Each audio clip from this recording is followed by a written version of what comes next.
Yep. Yep. It's another one. Right on time. Yeah, just chilling, talking about some boxing one more again. You know how we get down around here. Talk about some boxing one time. So, listen to this real quick.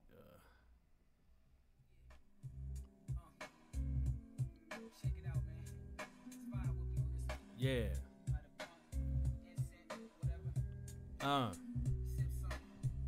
Check it. It's the real one. yeah. That's it, man. Let's check it. Yo. When I was young, I ain't listen. Why start now? Cause it's my life. I'm going through stress, wild shit, hard times, going back down, living my life. Yeah. Life is strange and life you strain. I take it one day at a time, no pain, no gain. Introduce you to the game. Yeah. Yeah, we back at it. One more time, one more again. Yep. So, let's talk about undisputed. Unmotherfucking disputed. You know what I'm saying? So, the last time I believe we saw a undisputed fight in heavyweight boxing, I think that was in 2002. It happened when inmate was transferred to Sweetwater Correctional Facility. And basically what happened was these two was in prison and stuff like that, and they had a little boxing thing going on, and it was two champions versus another champion, and they wanted to find out who was the best. And hold on, give me a second. I'm trying to figure this out again. Trying to get some more information on this fight so I can tell you guys a little bit more. But yeah, so the fight happened between two inmates in the Sweetwater Correctional Facility back in 2002. The fight was against Monroe Hutchison versus George Iceman Chambers. You see what I'm saying? That was the last time we had an undisputed fight back in 2002. It was a very good fight. I mean, the fight was so good they even made a movie on it. The movie was directed by Walter Hill, Wesley Snipes, and Bragg Cravoy. It was a very good movie. It depicted the undisputed fight in the Sweetwater Penitentiary very accurately, unlike how these matchroom boxing employees depict fights, and some of these YouTubers out there try to use this spreadsheet to talk about fights that they have never heard about. So let's give a shout outs to those two fighters, and hopefully pretty soon we'll see another undisputed fight, because we only get these every now and again. So like I said, let's give a shout out to Monroe Undisputed Hutchison and George Iceman Chambers. I bet you some dumbass motherfucker gonna believe that. But like I said, I'm just sitting on here to talk about boxing for a second. I forgot what I was gonna talk about because I'm talking about this dumbass shit. Because a lot of people out there, that's what they feed on. Dumbass information, misleading information. And so I thought I'd give you guys a little funny, Hope you're, not offended by that or anything, but yeah. So let's talk about the future of of boxing in general. We got Charlo out there. We got Canelo out there. We got Dillian White out there. We got Spence out there. We got Keith Thurman, no show Thurman out there. We got Billy Dope Sanders out there. We got Dominic Brazil. We got a lot of fighters out there that's trying to fight the best, and we got fighters out there that's not trying to fight the best. I mean, Dillian White hasn't had a fight since what was it, July or April, something like that. I think it was July. And he still don't have an opponent as of right now. What's up, Marquez Johnson? That's the correct that. So then we got Dominic Brazil out there that don't have an opponent. Hopefully, Louis King Kong Ortiz will fight a good opponent. Oh, speaking about good opponents and stuff like that. Well, not really a good opponent, but you got Lucas Brown out there saying that he'll fight what's that dude named? Polish dude. Damn, I keep forgetting these names, man. Yeah, what's that dude's name again? The Polish dude. He coming up. He trying to make a stake for his name. What was that dude again? Let's see here. Not David Allen. Not looks. Yeah, Adam Kanaki. He acting like he want to fall out. Adam Kanaki. I think Adam Kanaki knocked this dude out. I don't think it's a fight that Lucas Brown wants, but at least for Lucas Brown is Thomas Adamek is I think it's Adam Kanaki is not a fighter that's going to sit there and run around the ring. He's going to make him fight. And I don't think that Lucas Brown could sit up there 5, 6, 7, 8 rounds and slug back and forth with Adam Kanaki. I don't think that's going to happen. I think Adam Kanaki has a little what you call stamina, so, and he could take a punch. He likes eating punches. He's been eating his opponent's punches for dinner. I don't think this is a good fight for Lucas Brown. I think Lucas Brown needs to fight somebody a little bit. Yeah, Lucas Brown should probably try to fight Charles Martin. I think that'd be a good fight for Lucas Brown, Charles Martin, because Charles Martin, obviously, he does not seem like he has gotten it to gear. It doesn't seem like Lucas Brown has gotten it into gear as well. Lucas Brown, I think, needs to work on a little bit more of his cardio.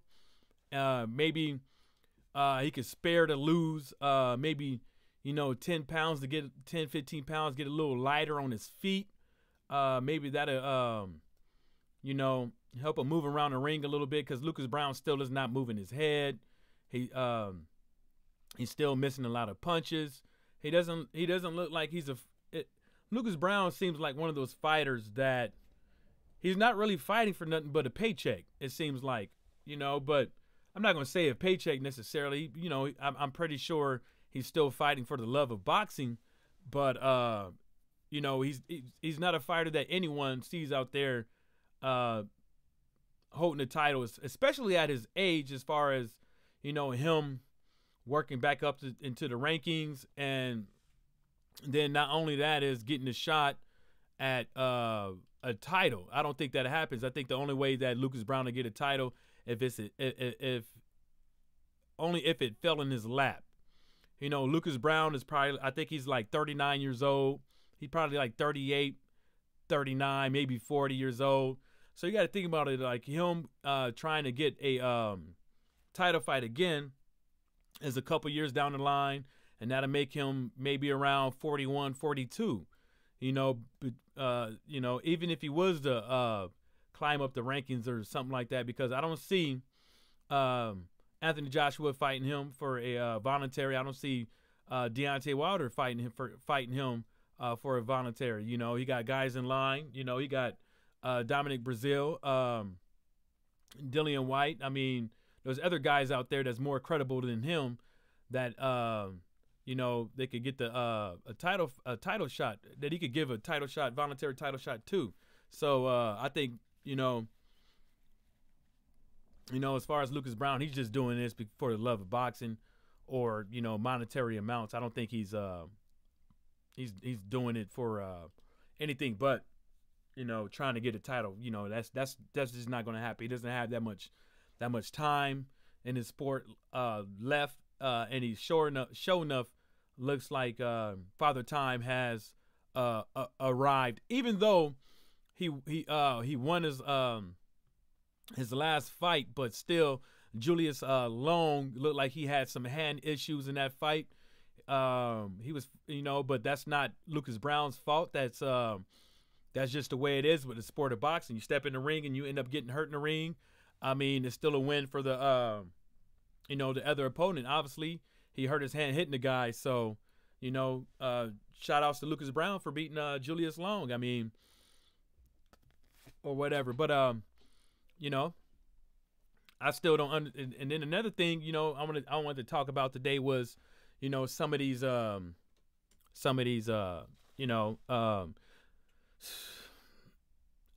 channels out there.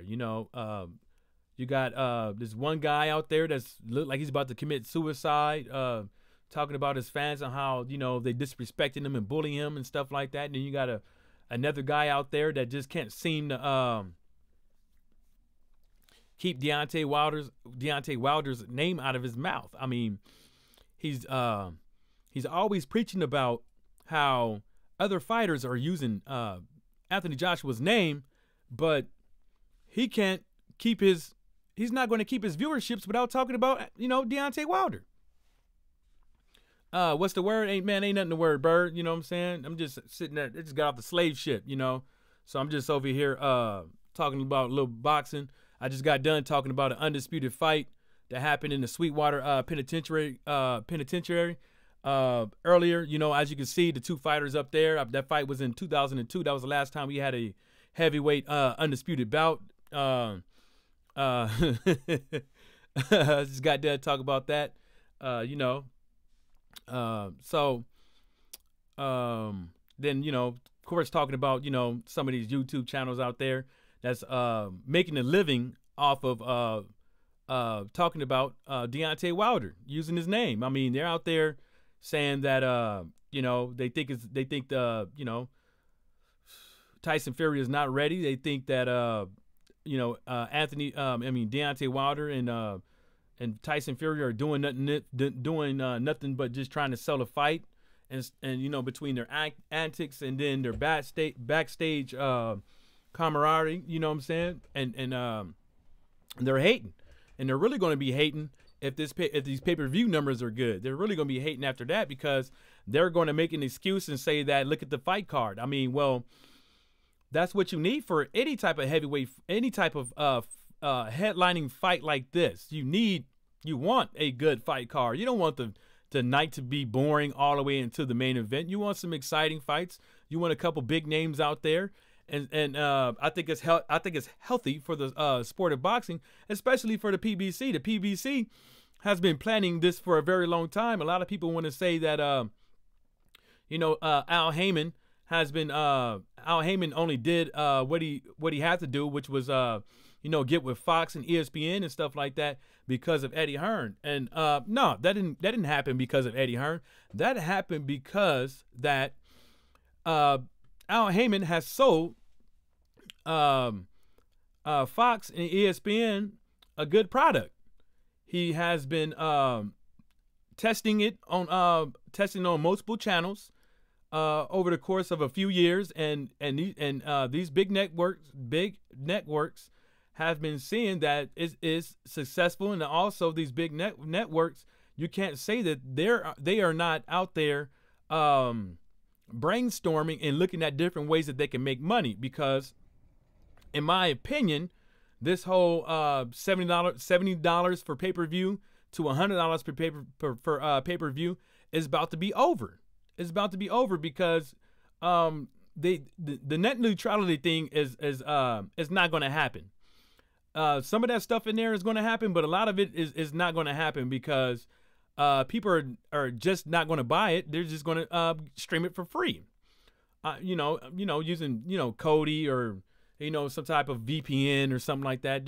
People are just going to go somewhere else. There's other ways out there to watch these fights and watch these sports for free. I.e. going to the bar, or i.e. staying at home and stealing it. like other people do.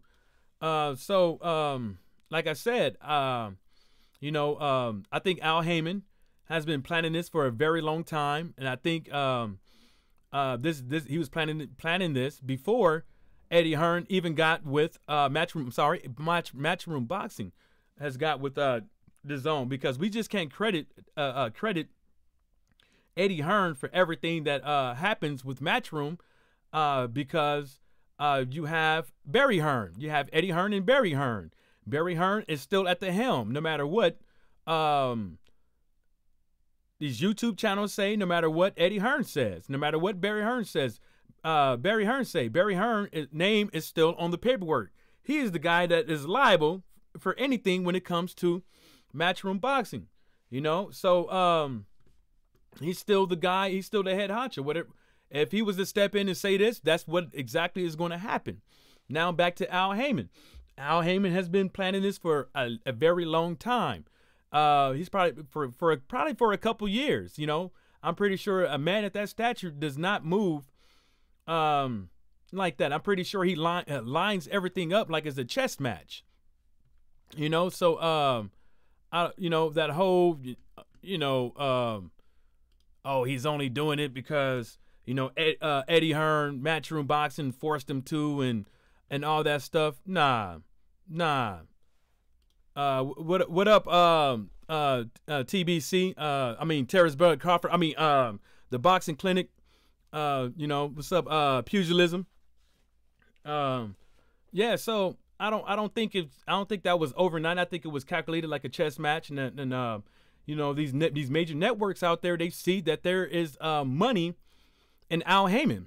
They also, like I said, they see that this $70 to $100 for pay-per-view is hasn't been working, because people haven't been buying it, and I'm pretty sure the main reason why people haven't been buying it was not the main reason, but there's a couple things, as far as some of these networks out there in America and other countries only putting their money and only doing articles and what do you call them, media segments for certain fighters.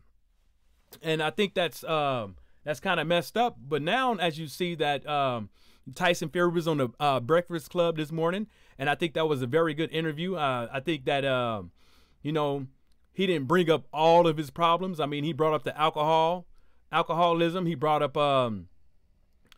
time management issue, priority issues that he had. He brought up depression, but he didn't bring up the cocaine. You know what I'm saying? Alcohol, depression, and cocaine, them is not good. You can't. I think that's a deadly triangle. He said that he was, walking down the street or driving, and he had to get out of the car because he thought he was having a heart attack and he was running. And I'm pretty sure that was because of bad eating habits, partying too hard with cocaine, and drinking too much. He probably was damn near a diabetic.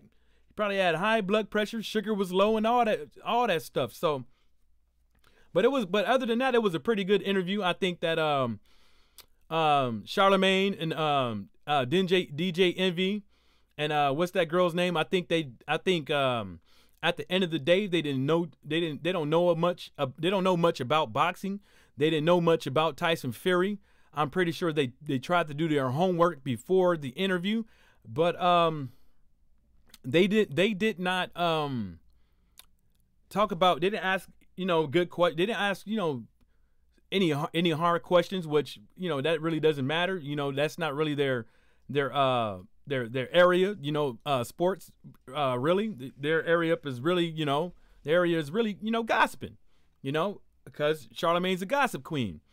But I think it's pretty good, and I like that. Like I said early in the early video, I think it's healthy for boxing. I think it's good for the fans. I think it's good for casual fans. I think that's good for up and coming boxing fans, that they see two fighters, kind of sort of getting along and going on a tour to show their face to the world. I think that's pretty good, and hopefully by the end of this month, people would they'll make themselves a more of a household name. You know, I hope that maybe these guys get on. That dude out there with his goddamn lawnmower again. God damn, that grass already cut. Shit, that motherfucker out there on that shit again, man. That dude get on his goddamn medicine and that alcohol, and that dude be mowing the street, man. No lie, he be outside mowing the street. Damn, he be killing me with that shit. But anyways, hopefully, you know, we can see more of Deontay Wilder and Tyson Fury on more of these sports. I would like to see them on more sports channels. I would like to see more of these, you know, because only thing I see really most of the time when it comes to these two fighters is Omni Sports, Boxing Scene, World Boxing News, and a couple of other ones. That's the most. That's the most you and Sky Sports. But you know, when it comes to Yahoo News, ESPN, Fox News, and stuff like that, over the course of the couple of years, you don't hear much about the ins and outs of boxing like you would hear from a Floyd Mayweather, as far as like when it was, you know, the deals and all that stuff back and forth, you know, the splits and all that stuff. You didn't hear too much about that.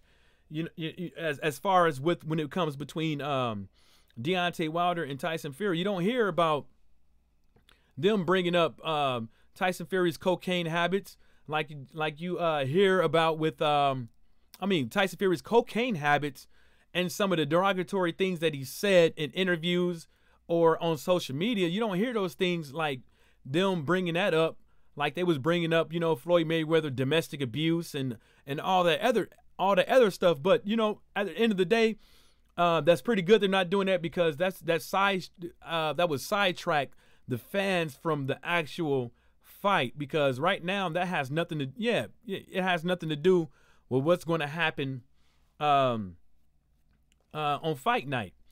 And not only, you know, back to Al Heyman, you know, it's a pretty good thing for the PBC to have a beautiful card like this. I got sidetracking, you know, with talking about something else.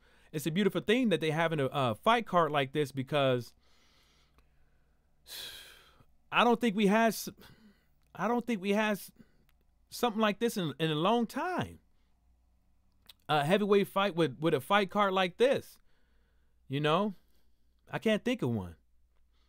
Well, that's probably because, you know, my memory is not that good. Not only that, it's kind of hard to remember things back in the past, as far as, you know, Mayweather's cards wasn't even like this.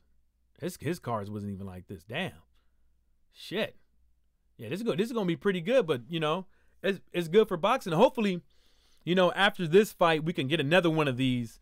You know, hopefully, you know, either with, you know, Deontay Wilder headlining it, or, you know, Charlo headlining the fight. Maybe I want to see how his fight card is going to go. You know, if he's going to be the head. Hopefully, he's the headliner, because they're going to have to start doing something soon with that guy. You know, with those two brothers. You know, they're going to start doing something good with those two brothers. I mean, you got all kind of fighters out here that's trying to make a good name for themselves. I mean, they got names for themselves now, but, you know, it still kind of seems like Mayweather is still eclipsing everything. Like boxing fans are, you know, casual boxing fans are still waiting for that next Mayweather or something like that, for them to get back in tune to watching boxing. But that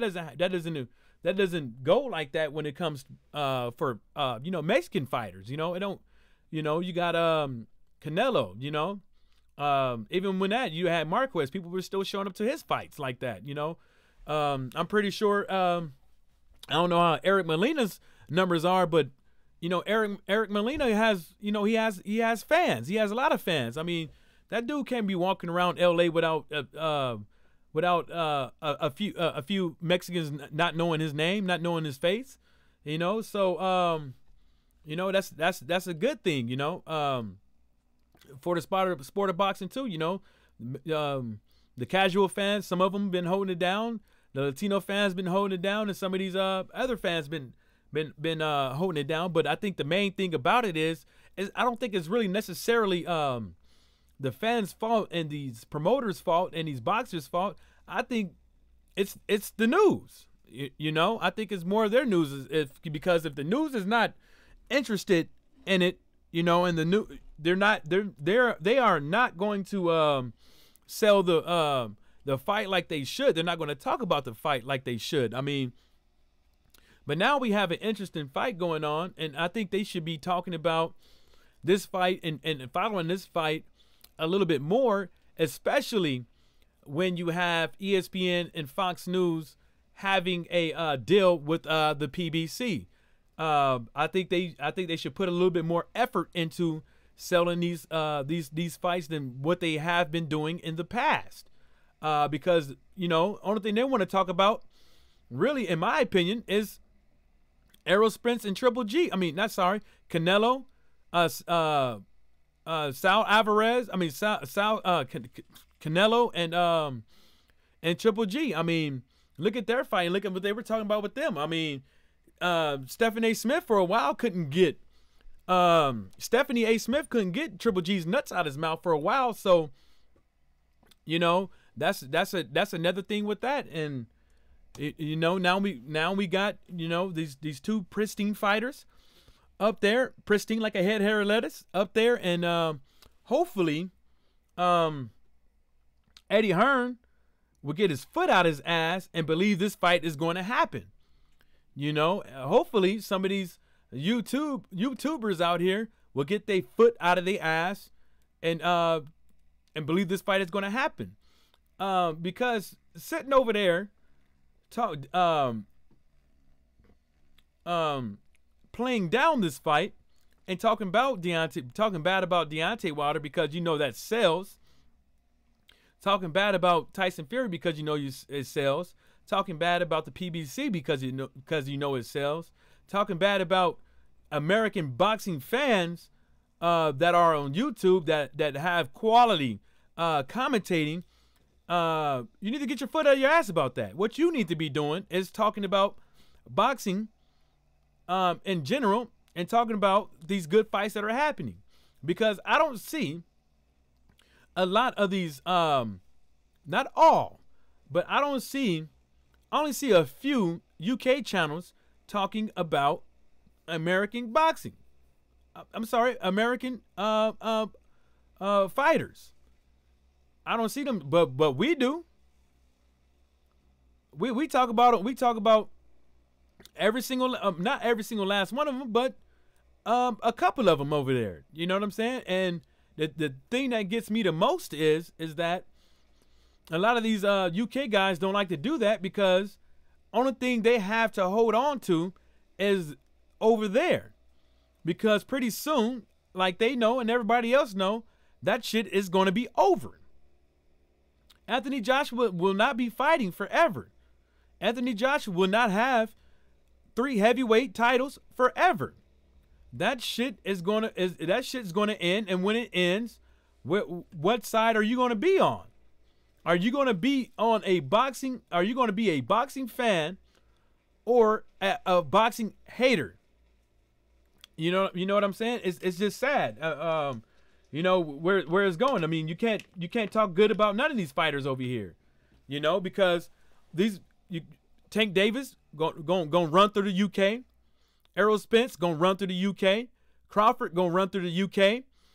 I mean, and the list goes on. They're all gonna run through the UK, and who you gonna have? Who you gonna talk about? Who you gonna talk about? Come on, y'all. Every time y'all have a fighter and it seems like y'all start right behind him. He's doing good and blah blah whoop whoop whoop. He get them bullshit ass British titles like they mean something. Those don't mean shit. It's healthy for the sport of boxing in your country, but it does nothing for the overall sport of boxing as a whole. You know what I'm saying? That's just it does absolutely nothing. Like, I want to hear somebody says it. somebody says what it do, because to me it don't do a damn thing. It don't do a damn thing to sit over there and talk about a British heavyweight title or a British title, period, when you know now well when your fighter come over here, he's most likely gonna get his fucking ass whooped. I mean, not most likely when he come over here, but if he fights who he's supposed to fight, he's gonna get his ass fucking whooped. Point blank, period. Anthony Joshua is gonna get his ass whooped by an American pretty soon. If Matchroom Boxing can get their foot out of their ass, he's gonna get his ass whooped by an American. Point blank, period. You know, so don't even try to act. Stop trying to hold on to what you got, and hold on to a good quality fighter that you know possesses the potential to be a champion no matter where he's from. Like, look at Usyk. I mean, y'all talk about him. He's not one of y'all. He's not one of y'all. Y'all just happy he signed with Eddie Hearn. Y'all not happy because he's an undisputed fighter. Y'all happy because he signed with fucking Eddie Hearn, Matchroom Boxing, D's Nuts app. That's it. Because he'll run through the UK too, like he already have. You see what I'm saying? And now y'all want to be happy because he's fighting Bilou, but he's going to get his fucking ass whooped. He's not fast enough. Sorry, he's not fast enough. Yeah, he tried to be this agile fighter and stuff like that, but he's not fast enough to fuck with this dude. You was hoping it was going to be a heavyweight fight, so then that way you could have the upper edge because he was going to have to gain a little bit of weight, but you can't fuck with this dude. You was hoping it was going to be a heavyweight fight so you can gain a little bit, so you can try to bully this dude, but it's not going to happen because you don't bully fighters in the ring below. You sit around there and you try to throw a couple jabs. You try to get in where you fit in. You're not going to fight in them. You're not no inside fighter like that. You know what I'm saying? So go ahead and then speaking about Bilou, who the fuck has he fought in heavyweight that means something? Nobody. Who the fuck? Just because he fucking beat. Matter of fact, just because he fucking beat a one-legged fighter, everybody knew this dude was coming in with a fucked up leg. The fight was even postponed due to fucking injury. You can't fucking tell me that because he beat David Haye the way he did and the manner in which he did, he deserves a fucking cruiserweight title fight with Usyk. When you have other fighters out there that are willing, that are able to compete with this dude for an undisputed fight, I don't get that, because I don't see anybody out there that really thought that David. Everybody knew David. See, you would give David Haye a pass for being ready, but won't give Tyson Fury a pass for being ready. That don't make no fucking sense. That don't make no motherfucking sense. No fucking sense. And with that said, I'm up out. Shout outs to the LDBC, and everybody stay sucker free. Damn, once this motherfucker turn off, shit,